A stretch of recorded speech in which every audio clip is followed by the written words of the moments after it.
এবার লাইভে এসে অন্তর্বর্তীকালীন সরকারের উপদেষ্টা পদ থেকে স্বেচ্ছায় পদত্যাগ করলো বহুল আলোচিত সমালোচিত আসিফ এবং নাহিদ।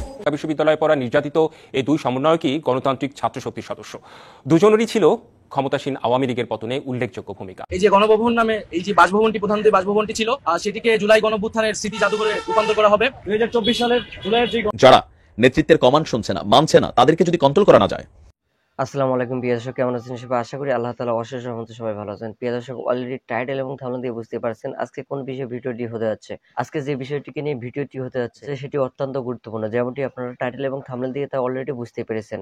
প্রিয় দর্শক, তো না টেনে সম্পূর্ণ ভিডিওটা দেখতে থাকুন। তার আগে বলে রাখি, চ্যানেলটিকে যদি সাবস্ক্রাইব না করে থাকেন তাহলে অবশ্যই চ্যানেলটিকে সাবস্ক্রাইব করে অল নোটিফিকেশন অন করে দিন এবং আপনাদের মতামত অবশ্যই কমেন্ট বক্সে জানিয়ে দিতে ভুলবেন না। তো চলুন সম্পূর্ণ ভিডিওটা দেখতে থাকুন। এবার লাইভে এসে অন্তর্বর্তীকালীন সরকারের উপদেষ্টা পদ থেকে স্বেচ্ছায় পদত্যাগ করলো বহুল আলোচিত সমালোচিত আসিফ এবং নাহিদ। কোটা বিরোধী আন্দোলনের প্রধান সমন্বয়ক ছিল এই আসিফ মাহমুদ এবং নাহিদ ইসলাম। তাদের নেতৃত্বে স্বৈরাচারী শেখ হাসিনা সরকারের পতন হলে ডক্টর ইউনূসকে নিয়ে গঠিত হয় অন্তর্বর্তীকালীন সরকার, যেখানে জায়গা হয় এই দুই সমন্বয়কেরও। বাংলাদেশ সরকারের উপদেষ্টা হওয়ার পর সাধারণ শিক্ষার্থীদের ভালোবাসায় সিক্ত হলেও সর্বশেষ নানা অভিযোগের তীর ছুড়ে আসে তাদের দিকে।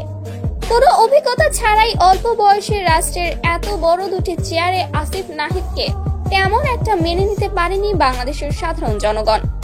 সরকারের গঠনের কিছুদিন না যেতেই উঠে আসে এই দুজনের নানা ব্যর্থতা। গত কয়েকদিন আগে বিদেশি সাংবাদিকদের দেওয়া এই দুজনের এক সাক্ষাৎকারকে ঘিরে রীতিমতো সমালোচনার ঝড় বয়ে যাচ্ছে সোশ্যাল মিডিয়ায়। ইংরেজিতে করা বিদেশি সাংবাদিকদের প্রশ্নের উত্তর দিতে পারেনি এই দুজন, যে কারণে চরম লজ্জার মুখোমুখি হতে হয়েছে অন্তর্বর্তীকালীন সরকারকে। সাক্ষাৎকারের সেই ভিডিওটি সোশ্যাল মিডিয়ায় আসতেই প্রশ্ন উঠছে, যারা স্বাভাবিকভাবে ইংরেজি বুঝতে এবং বলতে পারে না তাদের দিয়ে কিভাবে সরকার পরিচালিত হবে। এছাড়াও সাধারণ মানুষ বলছে রাষ্ট্র পরিচালনা করার জন্য দরকার অভিজ্ঞ এবং মেধাবী মানুষ। আসিফ নাহিদের উচিত আরও রাজনৈতিক অভিজ্ঞতা নেওয়া এবং বহির্বিশ্বের সাথে যোগাযোগ রক্ষা করতে পারবে এমন ভাবে নিজেদেরকে গড়ে তোলা। তাই সাধারণ মানুষের দাবি মেনে নিয়ে অবশেষে লাইভে এসে পদত্যাগের কথা বলল আসিফ নাহিদ। আসিফ নাহিদ জানায়, অভিজ্ঞতা ছাড়া রাষ্ট্রের এত বড় একটা দায়িত্ব নেওয়া উচিত হয়নি।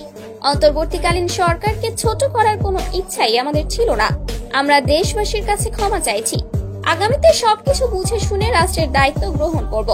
আশা করি তরুণরাই পারবে উন্নত বাংলাদেশ গড়ে তুলতে। কোটা সংস্কার ইস্যু নিয়ে সরব বৈষম্য বিরোধী ছাত্র আন্দোলনের অন্যতম দুই সমন্বয়ক নাহিদ ইসলাম ও আসিফ মাহমুদ সজীব ভূঁইয়া ঠাঁই পেয়েছেন নবগঠিত অন্তর্বর্তীকালীন সরকারের 16 উপদেষ্টার তালিকায়। ছাত্র জীবনে ঢাকা বিশ্ববিদ্যালয়ে পড়া নির্যাতিত এই দুই সমন্বয়কই গণতান্ত্রিক ছাত্র শক্তির সদস্য। দুজনেরই ছিল ক্ষমতাসীন আওয়ামী লীগের পতনে উল্লেখযোগ্য ভূমিকা। নাহিদ ইসলাম জন্ম ও বেড়ে ওঠা 1998 সালে ঢাকায়। বাবা পেশায় শিক্ষক, মা গৃহিণী। দুই ভাইয়ের মধ্যে নাহিদ বড়। সরকারি বিজ্ঞান কলেজ থেকে 2016 সালে উচ্চ মাধ্যমিক শেষে ভর্তি হন ঢাকা বিশ্ববিদ্যালয়ে সমাজবিজ্ঞান বিভাগে। এরপর সেখান থেকেই শেষ করেন স্নাতক ও স্নাতকোত্তর। ছাত্র জীবন থেকেই নাহিদ ছিলেন রাজনীতির সাথে জড়িত। গণতান্ত্রিক ছাত্র শক্তির সদস্য সচিব ছিলেন তিনি। ব্যক্তিগত জীবনে নাহিদ বিবাহিত। গেল 1 জুলাই থেকে কোটা সংস্কার আন্দোলন নিয়ে সারা দেশে শুরু হওয়া ছাত্র আন্দোলনের পর থেকেই সামনে আসে নাহিদের নাম। আন্দোলনে সামনের সারিতে থেকে নেতৃত্ব দেবার পাশাপাশি অনেক নির্যাতনেরও শিকার হন নাহিদ। এর আগে 2018 সালেও কোটা সংস্কার নিয়ে শুরু হওয়া আন্দোলনে ছিলেন তিনি।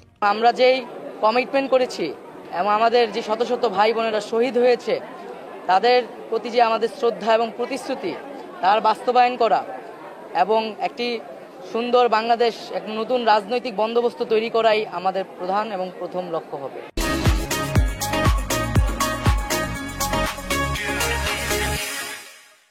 বৈষম্য বিরোধী ছাত্র আন্দোলনের আরেক সমন্বয়ক আসিফ মাহমুদ সজীব ভূঁইয়া। কুমিল্লার মুরাদনগরে জন্ম নেয়া আসিফ ঢাকায় মাধ্যমিক ও উচ্চ মাধ্যমিক শেষে ঢাকা বিশ্ববিদ্যালয় থেকে ভাষা বিজ্ঞান নিয়ে শেষ করেন স্নাতক। শুরুতে গণ অধিকার পরিষদের ছাত্র সংগঠনের সাথে জড়িত থাকলেও সবশেষ নাহিদের মতো গণতান্ত্রিক ছাত্র শক্তিতেই নাম লেখান আসিফ। আমাদের প্রথম যেই উদ্যোগ থাকবে সেটা হচ্ছে ল অ্যান্ড অর্ডার এস্টাবলিশ করা ল অ্যান্ড অর্ডার স্টাবলিশের মাধ্যমে জনগণকে একটি স্বস্তির স্বাভাবিক জীবন উপহার দেওয়া এবং আমাদের যে মূল উদ্দেশ্য এই যে গণভবন নামে এই যে বাসভবনটি প্রধানমন্ত্রীর বাসভবনটি ছিল সেটিকে জুলাই গণঅভ্যুত্থানের স্মৃতি জাদুঘরে রূপান্তর করা হবে।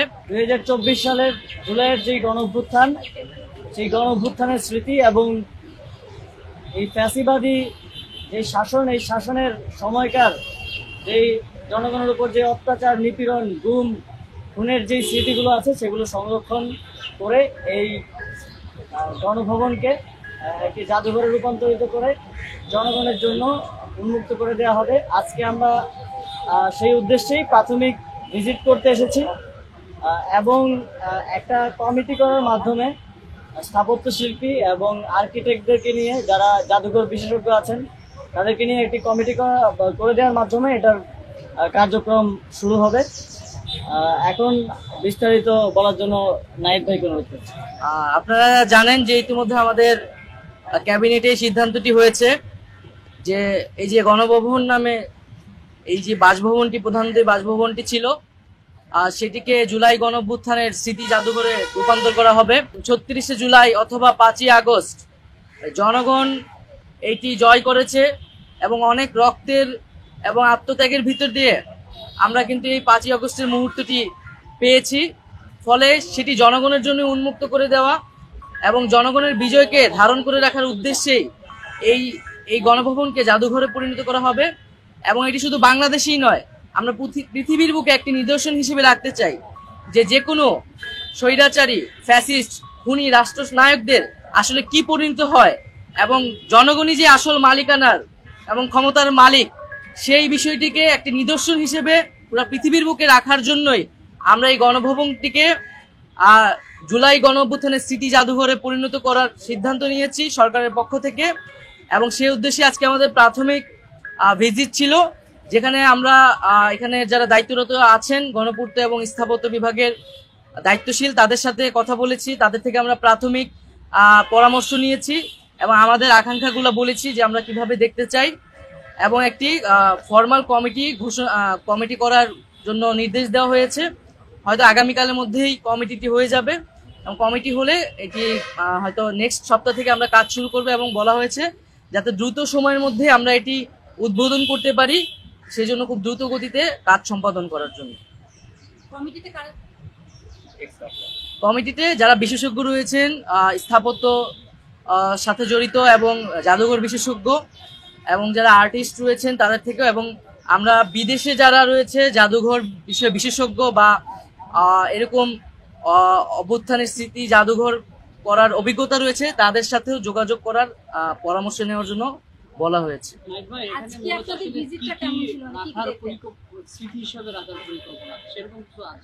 এখানে প্রথমত যে এই যে 36 দিনের যে অভ্যুত্থানটি, সেই অভ্যুত্থানের পুরো সামগ্রিক স্মৃতিটা থাকবে, দিনলিপিতে থাকবে।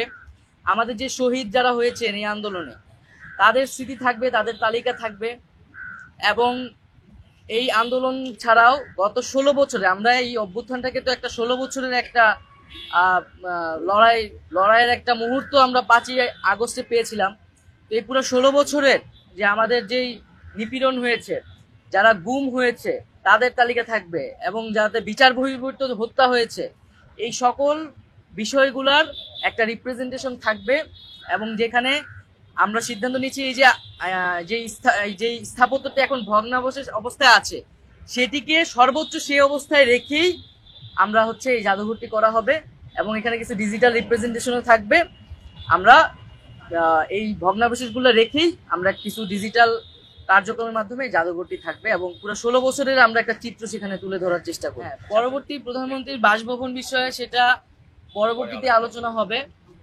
এখন আমাদের যে প্রধান উপদেষ্টা ডক্টর মোহাম্মদ ইউনূস, তিনি যেখানে আছেন যমুনাতে, তিনি সেখানেই থাকবেন। আর যেটা বললেন যে এখন যে অবস্থা, এখন আমরা ভিতরে দেখতে পেয়েছি যে এখানে প্রচুর দেওয়াল লিখন আছে, গ্রাফিতি আছে। যারা সেদিন এসেছিলেন, স্টুডেন্টরা এসেছিলেন, তারা তাদের ক্ষোভ প্রকাশ করেছেন। এবং এখানে অনেকে কিছু ফার্নিচার, আসবাবপত্র যেগুলো লুটপাট হয়েছিল সেগুলো কিন্তু মানুষ আবার রেখে গেছে, সেগুলাও সংরক্ষণ করা হয়েছে। এবং ভাঙচুর রয়েছে, মানুষের ক্ষোভের বহিঃপ্রকাশ পুরা বিল্ডিংটার চারিদিকে আসলে ছড়িয়ে রয়েছে। আমরা চেষ্টা করব সেই ক্ষোভগুলোকে যথাসম্ভব ইনটেক্ট রেখেই জাদুঘরের কার্যক্রমটা করা। সবারই বক্তব্যের টার্গেট হয় বিএনপি। আপনি ভিপি নূরকে দেখেন, সে বলে কি এক ফেসিবাদ থেকে আরেক ফেসিবাদ। চরমনাইকে দেখেন, তাও বলতেছে এক লুটেরা থেকে আরেক লুটেরা। জামাতের আমিরকে দেখেন, তিনিও বলতেছেন যে এক গ্রুপ থেকে আরেক গ্রুপ। তো প্রত্যেকেই যখন কথা বলেন টার্গেটটা কোথায় যায়? বিএনপির উপরে যায়। এটা যাবেও, কারণ অ্যাক্টিভিটিস কিছু কিছু হয়েছে, এটা অস্বীকার করার সুযোগ নেই। কিন্তু এবার বৈষম্য বিরোধী ছাত্র আন্দোলনের প্রধান একজন সমন্বয়ক হাসনাত, দ্য ব্লুটুথ বয়, এই প্রথমবারের মতন বিএনপিকে এই কড়া ভাষায় একটা মেসেজ দিছে। আর এই মেসেজটা অফকোর্স এটা তারেক জিয়ার উদ্দেশ্যে দেওয়া হয়েছে, বিএনপির নেতাকর্মীদের উদ্দেশ্যে দেওয়া হয়েছে। ছাত্র আন্দোলনকে পুঁজি করে দলীয় স্বার্থ হাসিল করতে দেওয়া হবে না। এতদিন যাবৎ আপনারা যারা বলছিলেন যে আন্দোলনটাকে ছাত্ররা একা করতে পারতো, আমরা তো ছিলাম মাঝখানে। আমাদের অনেক ছেলে পেলে মারা গেছে, জামাতও দাবি করছে মারা গেছে। ভালো কথা, দেশের জন্য জীবন দিচ্ছেন, এই কথাটা হচ্ছে হাসনাতের। তাদের স্পষ্ট বক্তব্য হুঁশিয়ারি দিয়ে আপনার আন্দোলনের অন্যতম সমন্বয়ক হাসনাত আব্দুল্লাহ, তিনি চট্টগ্রামের লালদিঘি ময়দানে আয়োজিত যে মতবিনিময় সভা ছিল সেখানে তিনি বলেছেন, স্বৈরাচার সরকারের সময় আমরা দেখেছি সড়কের দেয়ালে দেয়ালে পোস্টার। এটা ছিল অমুক ভাইয়ের সালাম নিন, তমুক ভাইয়ের সালাম নিন, রাস্তার মধ্যে খালি ব্যানার, ফেস্টুন, পোস্টার। স্বৈরাচার পতনের পরও একই চিত্র। এটা কিন্তু সত্য, আমার এলাকাতে শুরু হয়েছে, অমুক ভাইয়ের সালাম নিন, তমুক ভাইয়ের এটা শুরু হয়ে গেছে। হাসনাত বলছে এখনো দেয়ালে পোস্টার, তবে শুধু পরিবর্তন হয়েছে কি ছবি। এটা হচ্ছে বাস্তবতা। তারপর হাসনাত বলছে আমরা তাদের বলতে চাই, কাদের? এটা বিএনপি নেতাদেরকেই। কারণ জামাত বাংলাদেশের কোনো জায়গায় আমি জানি না এখনো রাস্তাঘাটে ফেস্টুন, ব্যানার, পোস্টার লাগাইছে কিনা বা প্রচারণা করছে কিনা। হাসনাত বলছে যে আমরা বলতে চাই তাদের, মানে বিএনপিকে স্পেসিফিকলি, ছাত্র আন্দোলনকে পুঁজি করে কোনো দলীয় স্বার্থ হাসিল করা যাবে না। আমরা আপনাদেরকে সতর্ক করে দিচ্ছি, আমরা বুলেট বোমা ভয় পাই না, দুর্নীতির কোনো সুযোগ নাই, চাঁদাবাজি ও লুটপাট এগুলোর সুযোগ নাই। যারা এসব করবেন ছাত্র জনতা ঐক্যবদ্ধভাবে তাদেরকে রুখে দাঁড়াবে। তো এখানে তার বক্তব্য ছিল যে যারা চাঁদাবাজি ও লুটপাট করছেন আপনারা সকলে ভালো হয়ে যান।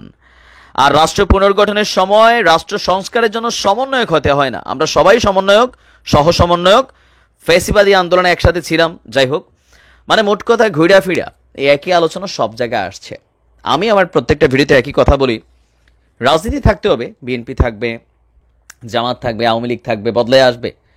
আজ থেকে ঠিক 16 বছর আগে, 16-17 বছর আগে বিএনপি নিয়ে আজকের দিনে আওয়ামী লীগ নিয়ে যতটা ছিল এর হয়তো 30% ছিল, কারণ আওয়ামী লীগ 18 বছর ক্ষমতায় থাকার কারণে 100 ভাগ হয়ে গেছে। তো এখন বিএনপির যে অতীত রেকর্ডগুলো আছে সেগুলো থেকে যথেষ্ট দূরে সরে এসেছে তারেক রহমান। ঊর্ধ্বতন নেতাদের বক্তব্য শুনলে আমার কাছে মনে হচ্ছে পারফেক্ট, বাট একদম গ্রাউন্ড লেভেলে, রুট লেভেলে যারা নেতৃত্বের কমান্ড শুনছে না, মানছে না, তাদেরকে যদি কন্ট্রোল করা না যায়, স্থানীয় পর্যায়ে লোকাল যারা সিএনজি স্ট্যান্ডকে পুঁজি করে পয়সা খাওয়ার চিন্তা করে, বালু স্ট্যান্ডকে, বাস স্ট্যান্ডকে, বিভিন্ন জায়গায় ইজারা, বাজার, হাট, এই সেই, জিবি টিভি, এরা কিন্তু পরিবেশ ঘোলাচ্ছে। এরা কেন্দ্রের কথাও শুনছে না, তারেক রহমানের কথাও শুনছে না, কারোর কথাই শুনছে না। এমনকি স্থানীয় নেতারাও এদেরকে কিছু বলে না ভয়ে, কারণ ওই যে ভয়ের সংস্কৃতি এদেশে আছে। সো বিএনপির উচিত এই বিষয়গুলোকে খুব সুন্দরভাবে কন্ট্রোল করা, মনিটরিং করা। তারেক রহমান বলছেন নেতারা শুনছে না, এটা নেতৃত্বের প্রতি অবাধ্যতা। সেই জিনিসগুলোকে কন্ট্রোল করতে হবে, আইনি ব্যবস্থা নিতে হবে। তো সবকিছু মিলায়া সবাই খালি এখন বিএনপির পিছনেই লাগছে, এটা বোঝা গেছে। কারণ বিএনপি ক্ষমতায় যাবে এটাই হয়তো সবাই চিন্তা করতেছে যে না, নির্বাচন হলেই বিএনপি ক্ষমতায় যাবে। তবে জামাত, চরমনায় তারা এবার মনে করছে ব্যাপার প্রেক্ষাপট ভিন্ন হবে, আগের মতো না। আপনি কি মনে